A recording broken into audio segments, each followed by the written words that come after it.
Topic है और ना टॉपिक इज ह्यूमन हार्ट। देखिए इसको थोड़ा समझने के लिए थोड़ा सा 3D फीलिंग लानी भी जरूरी है।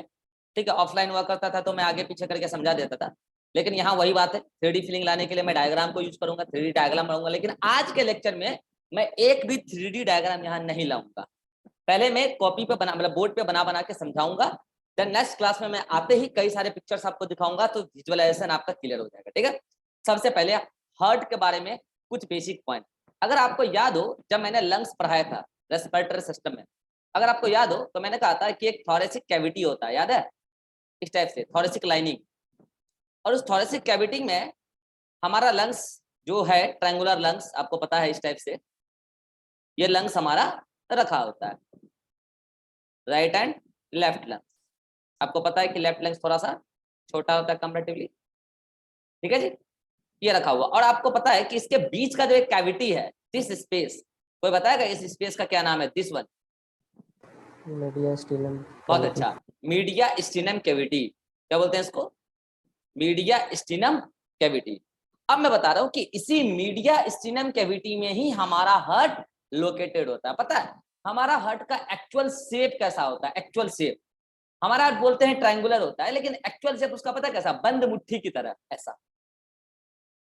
This is our heart.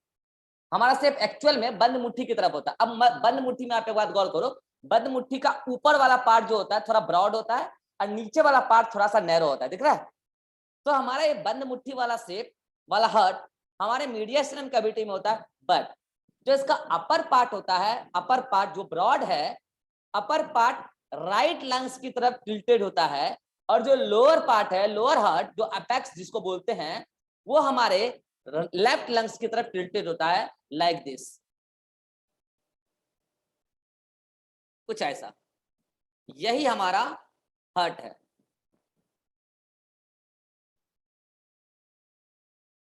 This one. और याद करो कि जो लेफ्ट लंग्स है उसमें यहाँ पे कार्डियक नोच हुआ करता था, याद है? दिस वन, याद है? दिस वन, कार्डियक नोच।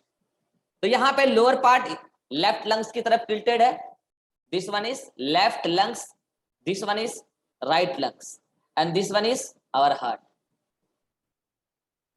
तो हार्ट का पोजीशन क्लियर हो गया। दूसरा, हमारा हार्ट अंदर से होलो है, अंदर से, बाहर से दीवार है हार्ट की, अभी हम दीवार में पढ़ेंगे क्या क्या दीवार है उसमें, दीवार में कौन कौन सी लेयर है। अंदर से हमारा हार्ट होलो है, और हार्ट की कैविटी को हम वेंट्रिकल्स बोलते हैं, जिसमें ब्लड भरता है। ठीक है, तो our heart is hollow and there cavity called as ventricles in which blood fills. Next point कि हमारा हार्ट मीजोडर्मल ऑरिजिन का होता है। ड्यूरिंग एम्ब्रियोनिक डेवलपमेंट हमारा हार्ट मीजोडर्मल लेयर से बनता है। नेक्स्ट पॉइंट, हमारा पूरा का पूरा हार्ट मायोजेनिक नेचर का होता है, जबकि अगर हम लोअर वर्टिब्रेट का देखें तो उसका हार्ट न्यूरोजेनिक नेचर का होता है। इस वर्ड को अब मुझे समझाने दो। देखो दो टाइप के हार्ट होते हैं, एक होता है मायोजेनिक और एक होता है न्यूरोजेनिक। मायो मतलब मसल्स, जन मतलब जनरेट करना। एक्चुअली हार्ट की जो इलेक्ट्रिकल एक्टिविटी है, इलेक्ट्रिकल एक्टिविटी कौन सी? डीपोलराइजेशन और रीपोलराइजेशन। इसके लिए आने वाला इंपल्स नर्वस सिस्टम से नहीं आता है, बल्कि हार्ट में कुछ स्पेशलाइज्ड कार्डियक मसल्स होती है जो स्पेशलाइज्ड होके नोडल टिश्यू कहलाती है। वो नोडल टिश्यू अपने आप में सफिशिएंट होती है इलेक्ट्रिक इंपल्स बनाने के लिए for the purpose of depolarization and repolarization event, जो कि हार्ट की इलेक्ट्रिकल एक्टिविटी है। एंड उस इलेक्ट्रिकल एक्टिविटी से हार्ट देन फिजिकल एक्टिविटी करता है, that the contraction and relaxation of cardiac muscle, so that the contraction and relaxation of atria and ventricle, इसको हम पढ़ेंगे आगे।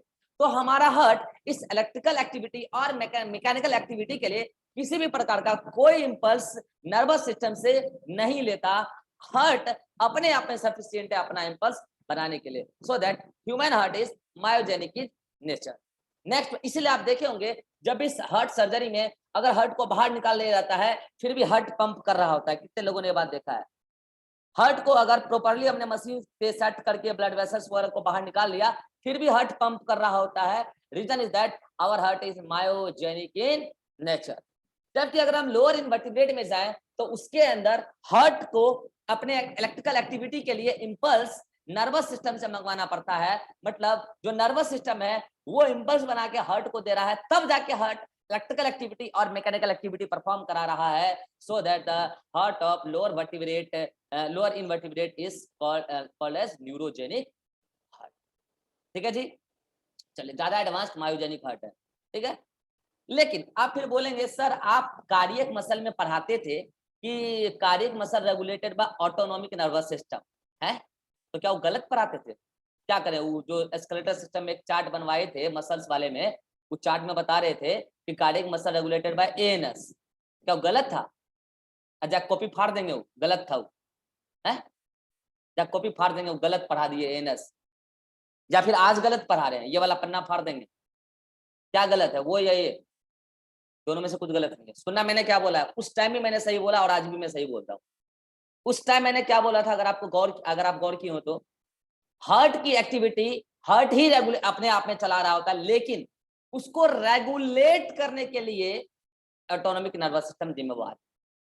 पता है इन जनरल हार्ट 72 इंपल्स पर मिनट बना रहा होता है अपने आप में, ऐसे नोट बनाता है, और अपने आप में हार्ट 72 बार धड़कने के लिए, 72 बार बीट करने के लिए सफिशिएंट है 1 मिनट, उसके लिए उसको कोई जरूरत नहीं है किसी की। लेकिन अगर हार्ट की एक्टिविटी बढ़ानी है, रेगुलेट करना है, या सपोज दैट घटानी है, तो इसके लिए जिम्मेवार है ऑटोनॉमिक नर्वस सिस्टम।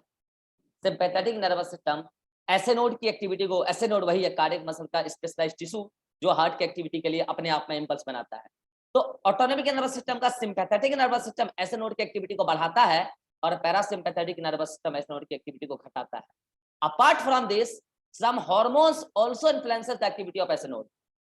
कुछ हार्मोन्स मैं आपको बताऊंगा, कुछ हार्मोन्स भी ऐसे नोड की एक्टिविटी को बढ़ा और घटा सकते हैं, और इस कदर हमारे हार्ट की एक्टिविटी को रेगुलेट करता है, रेगुलेट करते हैं। हार्ट की एक्टिविटी को वो चला नहीं रहे हैं, उसको रेगुलेट करते हैं। हार्ट अपने आप में अपनी एक्टिविटी को चलाने के लिए सफिशिएंट है। So our heart is biogenic in nature. अब नॉर्मल सी बात है कि हार्ट का अगर वेट देखोगे तो 200 से 300 ग्राम आता है, मेल में 300 ग्राम के आसपास, और फीमेल में 250 ग्राम के 200 ग्राम के 250 ग्राम के बीच में आता है। हार्ट का साइज देखोगे 5 to 3.5 इंचेज होता है। हार्ट का अगर साइज देखोगे मेल में कंपैरेटिवली बड़ा होता है, फीमेल में छोटा होता है। याद करो मैंने ब्रेन में भी बोला था कि मेल का ब्रेन का साइज बड़ा होता है, फीमेल का ब्रेन का साइज छोटा होता है, यानी कि मेल का, पुरुषों का दिल भी बड़ा, दिमाग भी बड़ा। बाकी दूसरा लाइन मैं नहीं बोलूंगा। मेल का दिल भी बड़ा, दिमाग भी बड़ा, इसका जस्ट अपोजिट आप फीमेल में समझ लेना, ठीक है। So this is the biology भाई, मैं क्या कर सकता हूँ, इसमें है तो है, ठीक है। So this is the our heart. Now अब हम चल रहे हैं हार्ट के इंटरनल स्ट्रक्चर पे। इसमें बहुत सारी बातें मैंने आपको ह्यूमन फिजियोलॉजी में अलग अलग चैप्टर में ऑलरेडी बता रखा है, ठीक है। फिर भी चलो ठीक है, पढ़ाते हैं फिर भी। अब हम चल रहे हैं हार्ट के इंटरनल, अभी तक मैंने जो कुछ भी बात किया है morphological features of the heart बात किया, अब मैं बात करूंगा anatomical structure of the heart. अब मुझे एक बात बताओ, अगर मैं अंदर से हार्ट के वेंट्रिकल्स के बारे में आपसे पूछूं, तो क्या आपको वेंट्रिकल्स के बारे में बहुत कुछ पहले से नहीं पता है? चलो आ जाओ, मैं ह्यूमन के स्ट्रक्चर बना रहा हूँ, हार्ट का स्ट्रक्चर बना रहा हूँ। अभी मैं रियल डायग्राम नहीं बना रहा हूँ, अभी मैं आउटलाइन डायग्राम बना रहा हूँ। रियल डायग्राम तो आपको पता है बंद मुट्ठी के जैसा होगा, ठीक है, वो हम बनाएंगे धीरे धीरे, एक एक स्टेप पे पहले समझते चलते हैं। मुझे बताओ हार्ट में टोटल कितने चेंबर होते हैं ह्यूमन हार्ट में? 4। तो आप ये देखो कि इसमें मैं पूरा डायग्राम टेक्निकल बनाऊंगा, आप गौर करना।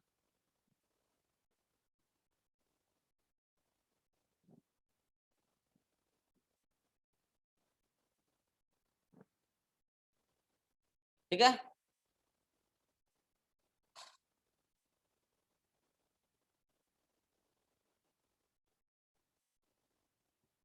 4 चेंबर में बना रहा हूं यहाँ पे।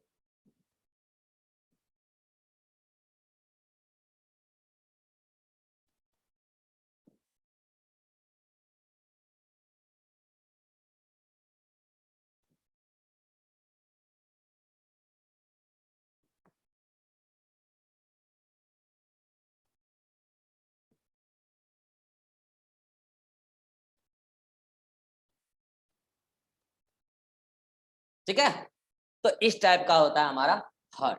अब आप गौर से देखो, मैं सभी चैम्बर का नाम लिख रहा हूँ।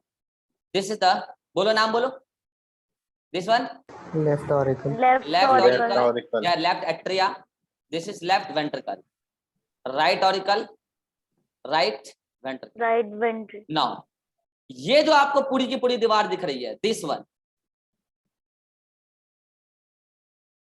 दिस दीवार, it is called as atrial wall. This is atrial wall. Then ये जो दीवार दिख रही है, this one is called as ventricular wall।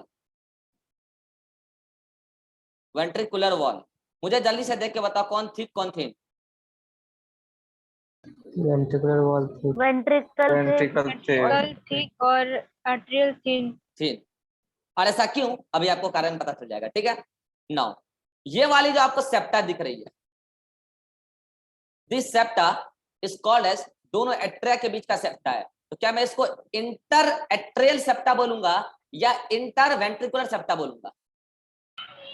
Inter arterial septa. Septa मतलब बीच में डिवाइड करने वाली दीवार। देन ये वाली जो आपको दिख रही है, दिस वन, इसको मैं क्या बोलूंगा, इंटर एट्रियल सेप्टा या inter ventricular septa? Inter ventricular inter ventricular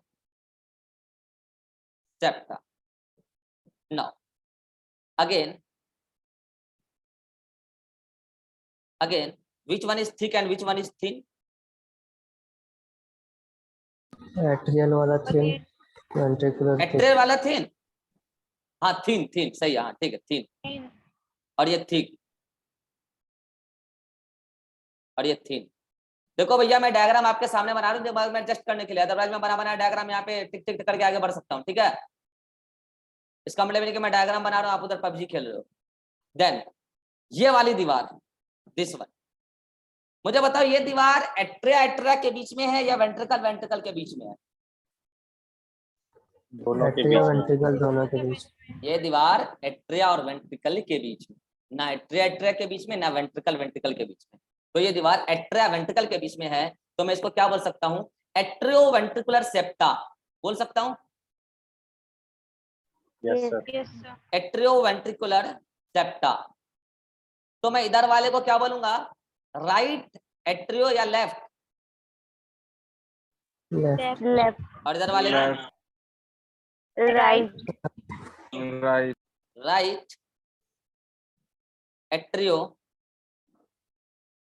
ventricular septa. अब मुझे देख के बताना कौन मोटा कौन पतला। लेफ्ट वाला थिक है और राइट थिन है। ये थिक और ये थिन। अभी मैं सारा राज खोल दूंगा कि ये थिक और थिन का चक्कर क्या है। एक स्टोरी है, एक स्टोरी से पूरी कहानी क्लियर हो जाएगी, ठीक है ना। अब मुझे सबसे पहले बताओ कि अगर मैं आपको साइज बताना चाहूं कि किस चैम्बर का साइज बड़ा और किसका छोटा, तो आपको क्या लग रहा है डायग्राम देख के, सबसे बड़ा कौन है? Left ventricle. After that right ventricle. After that right arterial. तो क्या मैं क्लॉकवाइज डायरेक्शन बना सकता हूं ऐसे? Yes sir. तो साइज ऑफ द वेंट्रिकल यहाँ पे मैं मतलब size of the wall ventricle of the sorry, size of the chambers of the heart is what? Left ventricle, right ventricle, right auricle, left auricle। तो जो heart के chamber हैं वो ventricle और ऑरिकल के नाम से जाने जाते हैं, और ये उसकी साइज है, ठीक है। अब दीवार में कौन किससे कैसे सेपरेट है वो तो मैंने बता दिया। अब कनेक्शन बता रहे हैं किस में कौन खुल रहा है। सबसे पहली बात, लेफ्ट ऑरिकल और लेफ्ट वेंट्रिकल आपस में एक सेप्टा से कनेक्टेड, मतलब एक फोरामेन से कनेक्टेड होते हैं। This one, right auricle right ventricle भी एक फोरामेन से कनेक्टेड होते हैं। देखो भैया मैं बेसिक बात बता रहा हूं, क्योंकि ये चीजें जब कार्डियक साइकिल पढ़ाऊंगा ना 2-3 लेक्चर के बाद, तो ये चीजें बहुत काम आएगी। और जिसको आज का लेक्चर क्लियर नहीं हुआ ना, वो कार्डियक साइकिल में मत आना, आपका भी दिमाग खराब होगा और मेरा तो खर होगा ही, इसलिए मत आना क्लास। तो दिस फोरामेन, ये जो छेद है राइट ऑरिकल राइट वेंट्रिकल और लेफ्ट ऑरिकल लेफ्ट वेंट्रिकल के बीच में, इस छेद को हम क्या बोल सकते हैं, जल्दी बोलो क्या बोल सकते हैं इसको? Atrio ventricular foramen. Ventricular wall. तो मैं इसको बोलूंगा लेफ्ट एट्रियो वेंट्रिकुलर को आज से शॉर्ट में लिखा जाएगा एवी। क्या बोला जाएगा? A V, atrioventricular foramen. और इधर वाले को क्या बोला जाएगा? Right atrioventricular Retroventricular foramen. Foramen. But इसमें दीवार होती है, इसमें गेट होता है। और वो गेट किस प्रकार से होता है? तो देखो मैं यहाँ पे गेट बना के दिखा रहा हूँ इस प्रकार से।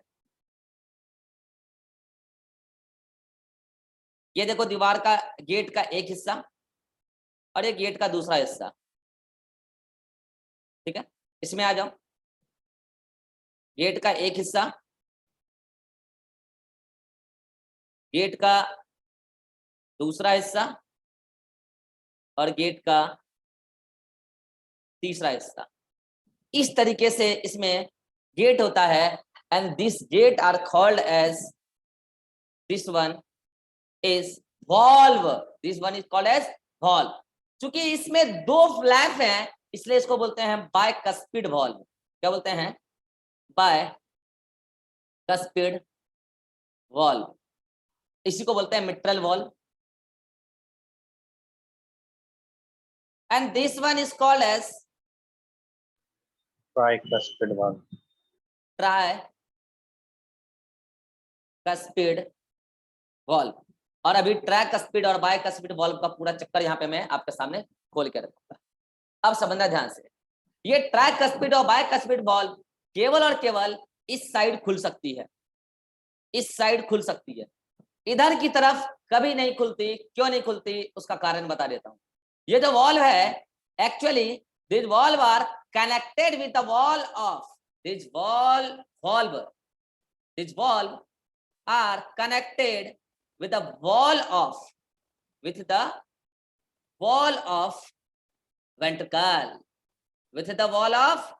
ventricle, and these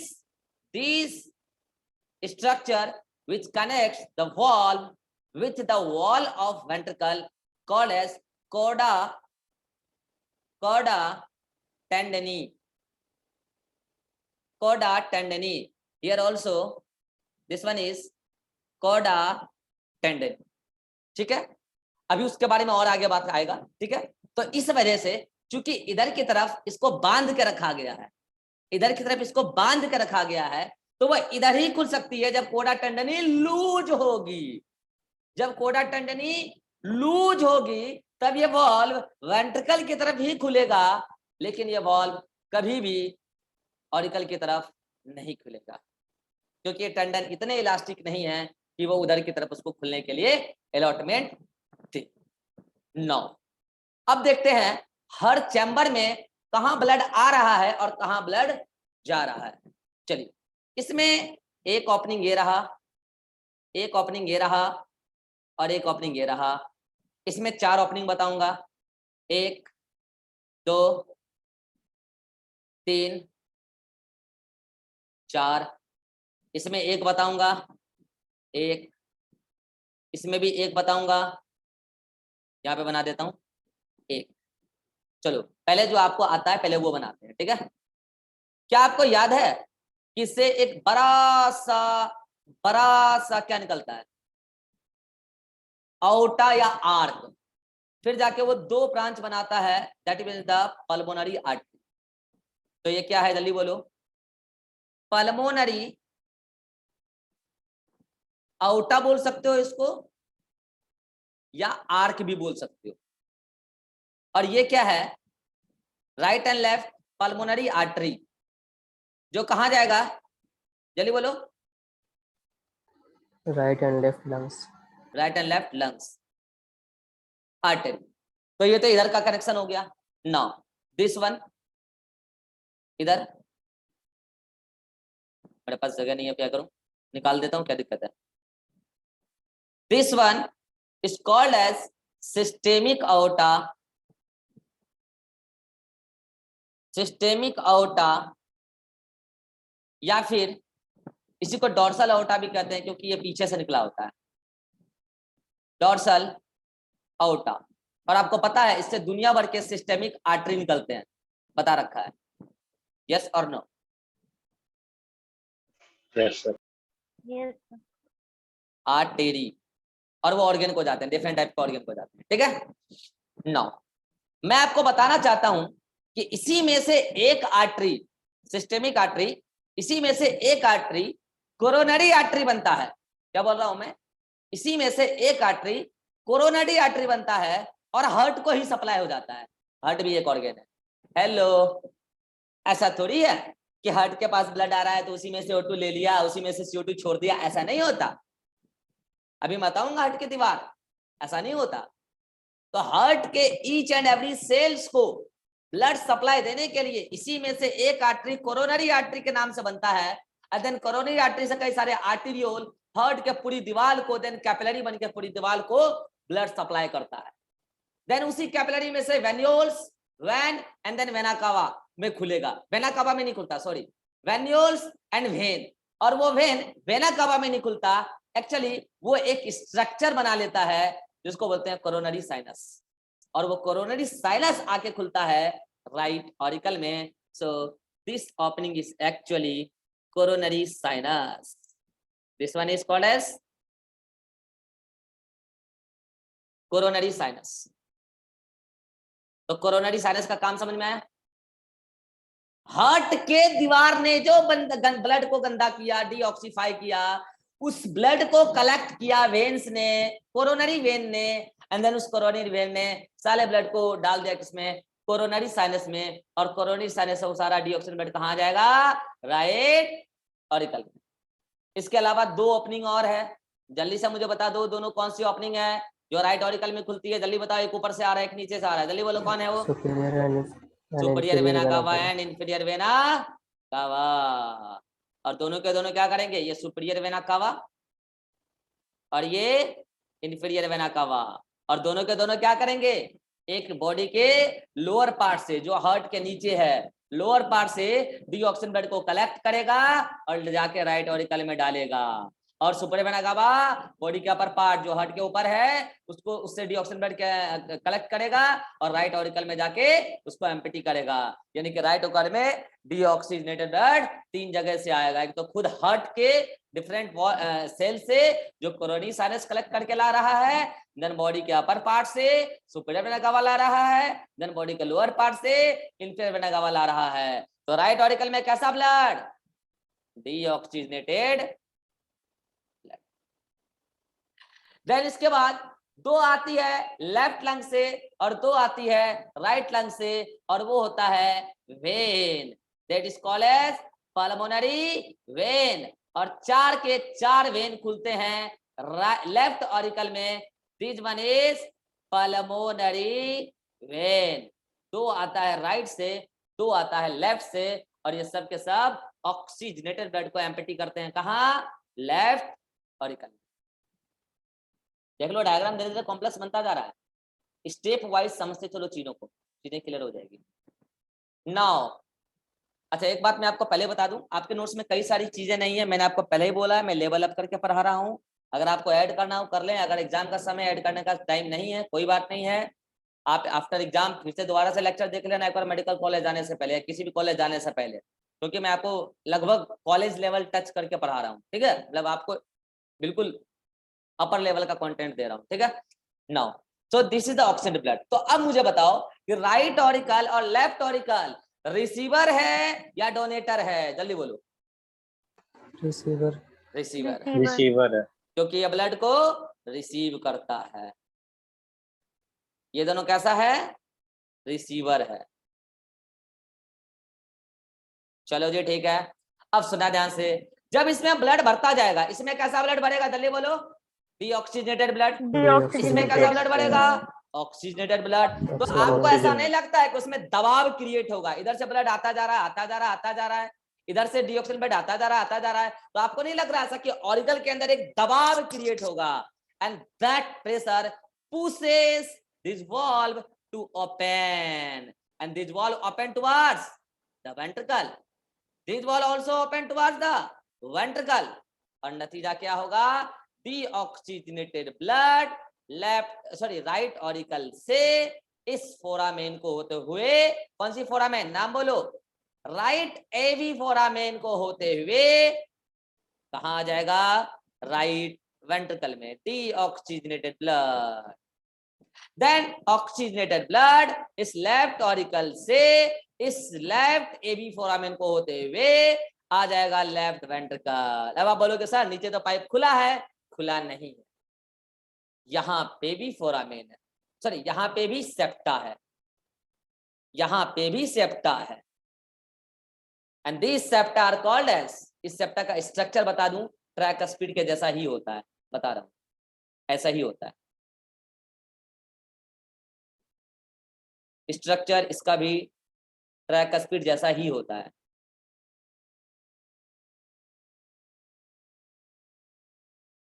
ठीक है जी, स्ट्रक्चर ट्राइकस्पिड जैसा ही होता है। बट फिर आप बोलोगे सर अगर ये ट्राइकस्पिड जैसा होता है तो ट्राइकस्पिड केवल इसको क्यों बोलते हैं? आप बोल रहे हो कि इसको अलग नाम दिया जा रहा है, और क्या नाम दिया जा रहा है इसको पता है? यहाँ पे नाम लिख देता हूं पहले मैं, इसको क्या नाम दिया जा रहा है? Semi lunar valve, S semi lunar valve. और इसको बोला जा रहा है चूंकि आउटा वाला है तो इसको बोला जा रहा है आउटिक, आउटिक सॉरी आउटिक मतलब आउटा तो दोनों ही तरफ है, इसको बोला जा रहा है सिस्टेमिक, सिस्टेमिक क्योंकि सिस्टेमिक आउटा का systemic semi, systemic semi lunar valve. और इसको क्या बोलूंगा जल्दी बोलो? Pulmonary, pulmonary semi, semi lunar valve. आप बोलोगे सर जब ये स्ट्रक्चरली ट्राइकस्पिड वॉल्व ही है तो इसको सेमी लूनर वॉल्व बोलने की क्या जरूरत है? एक्चुअली जो ट्राइकस्पिड है हार्ट में 3 है, एक तो राइट एवी फोरामेन में है और 2 सेपरेट इधर आउटा में, एक पल्मोनरी आउटा एक सिस्टेमिक आउटा। लेकिन ये दोनों अलग लोकेशन पे तो अलग नाम देना था ना, इसलिए इसको बोल दिया सेमी लूनर वॉल्व और उसका नाम ट्राइकस्पिड ही रहने दिया। तो अगर आपसे पूछा जाए मेडिकल कॉलेज में कि हार्ट में कितने ट्राइकस्पिड वॉल्व, तो 1 मत बोलना, 3 बोलना। बोले कि नहीं एक ही होता है, एक कौन सा होता है? तो बोलना कि एक होता है तो फिर एक बोलेंगे किसको? राइट एवी फोरामेन में जो है उसको, जो सेप्टा के बीचों बीच है उस फोरामेन को जो गार्ड कर रहा है उसमें। बाकी स्ट्रक्चरली तो 3 ही हैं लेकिन आपके लेवल पे नहीं बताते हैं। चलो ठीक है कोई बात। तो अब सुनना ध्यान से, अब मुझे बताओ अभी थोड़ी देर पहले आपने क्या देखा कि ब्लड कहां से कहां आ रहा है? अब ब्लड कहां से कहां आ रहा है जल्दी बताओ? राइट ऑरिकल से राइट वेंट्रिकल डीऑक्सीजन ब्लड, और लेफ्ट ऑरिकल से लेफ्ट वेंट्रिकल ऑक्सीजनेटेड ब्लड। इसमें ब्लड बढ़ता जा रहा है, बढ़ता जा रहा है, इसमें ब्लड बढ़ता जा रहा है, बढ़ता जा रहा है, बढ़ता जा रहा है, बढ़ता जा रहा है। अब आपको क्या लग रहा है जल्दी बोलो? कि फिर तो क्या होगा कि ब्लड बैक फ्लो हो जाएगा। हेलो, ब्लड बैक फ्लो हो सकता है नहीं हो सकता? नहीं हो हो सकता। सकता है लेकिन होता नहीं है, क्योंकि भैया छेद है अगर तो ब्लड तो हो सकता है ना ओपन, मतलब ब्लड बैक फ्लो तो हो सकता है ना। हो सकता है लेकिन होता नहीं है, कारण जैसे ही बैक फ्लो होने का कोशिश करेगा तो जो अभी वॉल्व इधर की तरफ खुले हुए थे ऐसे, जब ब्लड बैक फ्लो होने का कोशिश करेगा तो ब्लड के बैक फ्लो के अटेम्प्ट में ही वो वॉल्व क्लोज हो जाएगा, बैक फ्लो नहीं हो पाएगा। इधर ट्राइकस्पिड वॉल्व और इधर बाइकस्पिड वॉल्व क्लोज हो जाएगा। लेकिन एक बात बताओ, प्रेशर तो क्रिएट हुआ था, प्रेशर क्रिएट हुआ था तभी तो उधर बैक फ्लो का कोशिश हुआ, ऐसा ना? प्रेशर क्रिएट था, हुआ था तभी ना बैक फ्लो का कोशिश हुआ, लेकिन बैक फ्लो तो हो नहीं पाया। तो वो प्रेशर रिलीज कैसे होगा जल्दी बताओ? वो प्रेशर कहां लगेगा? वो प्रेशर लगेगा सेमी ल्यूनर वॉल्व पे, और सेमी ल्यूनर वॉल्व किधर की तरफ खुलेगा? टुवार्ड द वेंट्रिकल और toward the outta, toward the ventricle और टुवार्ड द आउटा। और फिर से क्या होगा? ये वॉल्व खुल जाएंगे और नतीजा क्या होगा? डीऑक्सीजनेटेड ब्लड इस राइट वेंट्रिकल से पल्मोनरी आउटा में जाएगा, देन उसके बाद पल्मोनरी आर्टरी में जाएगा एंड देन लंग्स को जाएगा।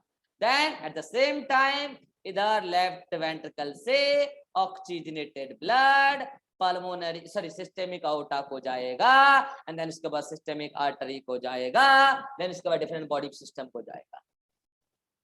So these are the anatomical setup of the human heart. इसमें अभी बहुत सारी बातें बची है और बहुत सारी बातें हो गई है।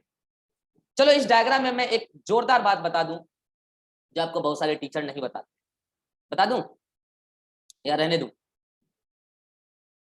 मना भी करोगे तो बता बताऊंगा, दीजिए। मना भी करोगे तो बताऊंगा, ठीक है।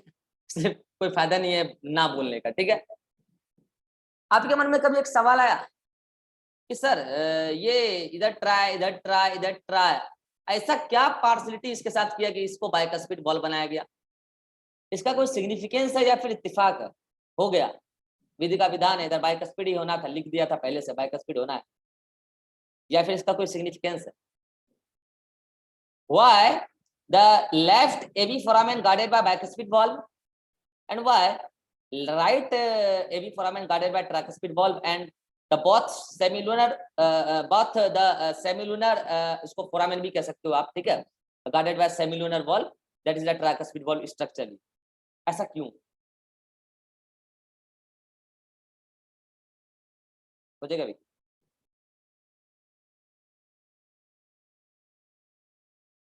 जहां दूसरे मास्टर रुकते हैं ना वहां से मैं शुरू होता हूँ, ठीक है।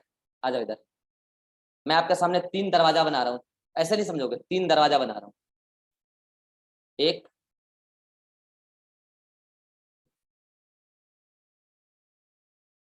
2, ठीक है, और 3।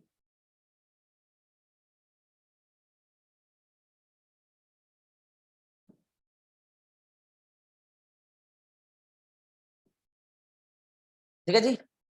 अब मैं बता देता हूँ, इसका कुंडी इधर है, यहाँ पे इसका कुंडी है, ठीक है, इसका कुंडी यहाँ पे है, मतलब ये इधर दीवार से अटैच है, देखो दीवार इधर है, दीवार दिखा देता हूँ, एक मिनट, दीवार दिखा देता हूँ। दिस वन इज दीवार, इसमें दिस वन इज दीवार, इसमें दिस वन इज अपर दीवार, दीवार और दीवार, ठीक है, इधर भी दीवार, इधर भी दीवार, ठीक है, इसमें इधर दीवार, इधर दीवार, इधर दीवार, इधर दीवार, ठीक है। बाकी वो नीचे फ्रीली होगा, उस टाइप से सेट किया गया है, इसमें इधर और इधर, ठीक है। इसमें कुंडी इधर है, क्लिप, इसमें कुंडी इन दोनों के बीच में है, और इसमें कुंडी यहाँ है,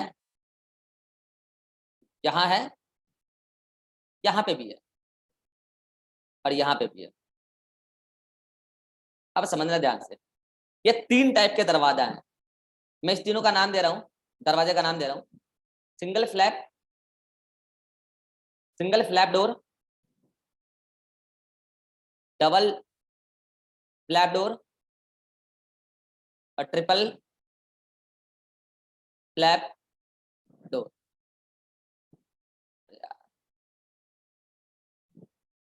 ठीक है, अब मुझे एक बात बताओ, आपको क्या लगता है इन तीनों में सबसे मजबूत डोर कौन सा होगा? सिंगल, डबल और ट्रिपल फ्लैप? मजबूत पूछ रहा हूं मैं, मजबूत। सिंगल। सोच लो आराम से। सिंगल। पक्का सिंगल? इसमें कोई डाउट है? यस। सिंगल। इसीलिए आप एक बात गौर करना, जो नया मकान बनता है इंजीनियर के हिसाब से, उसमें सिंगल फ्लैप डोर लगता है, गौर कर लेना, नई बिल्डिंग में सिंगल ही लगता है। और हमारे जो पूर्वजों के मकान हुआ करते थे उसमें खास करके डबल वाला हुआ करता था, गौर कर लेना है ये बात, ठीक है। कारण क्या है? देखो इसमें जो है ना, ये तो दीवार की जो मटेरियल है, इसमें इस वाले में, इसमें दीवार की मटेरियल कंटिन्यूअस है, इसमें दीवार की मटेरियल मतलब डोर की मटेरियल क्या है? कंटिन्यूअस है, समझ रहे हो। और इसमें मटेरियल में बीच में गैप आ गया ना, बीच में कुंडी लगा दिया तो बीच में गैप आ गया, और इसमें तो दो बार गैप आ गया मटेरियल में, ठीक है। उससे अच्छा है इतना बड़ा एक सिंगल डोर बना देते। तो अब क्या है कि कोई भी अगर इस वाले में अगर हल्के से भी धक्का मार देना तो उसको तोड़ने के लिए क्या करना है, अगर दिमाग वाला चोर होगा तो क्या करेगा, ऐसा नहीं कि जहां मन तहां लात मार रहा है, पहले इस वाले एरिया को टारगेट करेगा, लात मारते मारते मारते मारते मारते मारते यहाँ के कुंडी को क्या कर देगा, एकदम ढीला कर देगा।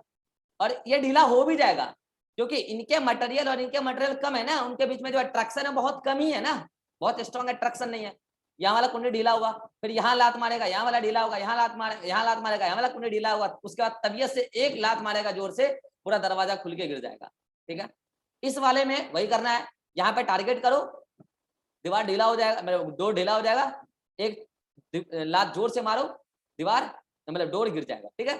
लेकिन इस वाले में क्या है कि तुम यहाँ लात मारते मारते थक जाओगे, क्योंकि इधर फिर वो दीवार से कुंडी लगा हुआ है ना, और बीच में तुम लात मारते मारते थक जाओगे। दरवाजा तो टूटने से रहा, तोड़ तो तुम सकते थे कुंडी, यहाँ दोनों दीवार के बीच में था कनेक्शन, वो तो दोनों डोर के ही बीच में कनेक्शन था, जो कि उतना स्ट्रांग नहीं होगा जितना इस डोर और वॉल के बीच में कनेक्शन होगा। तो इसको तोड़ना थोड़ा मुश्किल है। इस कहानी से आपको क्या शिक्षा मिलती है कि सिंगल फ्लैप डोर सबसे मजबूत, डबल वाला उससे कम मजबूत, और ट्रिपल वाला सबसे कम मजबूत होगा, यानी कि सबसे वीक होगा। चलो अब जल्दी से आ जाओ यहाँ पे। आपको क्या लगता है इस ट्रैक स्पीड और बाइक स्पीड वॉल्व में कौन स्ट्रांग होगा और कौन वीक वॉल्व होगा? Bike speed strong, bike speed bike speed strong. अब आप बताओ मुझे, जब एट्रिया से ब्लड खाली होके आता होगा वेंट्रिकल में, तो आपको क्या लगता है ज्यादा amount of blood left auricle से लेफ्ट वेंट्रिकल आ रहा होगा या राइट ऑरिकल से राइट वेंट्रिकल आ रहा होगा? क्या लगता है आपको? लेफ्ट ऑरिकल से राइट, ऑब्वियसली बात है, साइज बड़ा है ना। अब मुझे बताओ, तो इस दौरान ज्यादा प्रेशर जब इसमें ब्लड आया तो ज्यादा प्रेशर राइट वेंट्रिकल में क्रिएट हो रहा होगा या ज्यादा प्रेशर लेफ्ट वेंट्रिकल में क्रिएट हो रहा होगा? लेफ्ट वेंट्रिकल में क्रिएट होगा। तो जब बैक फ्लो का अटेम्प्ट होगा तो बैक फ्लो के अटेम्प्ट में वॉल्व पर जो धक्का लगेगा वो ज्यादा स्ट्रॉन्ग धक्का लेफ्ट वाले में लगेगा या राइट वाले में लगेगा?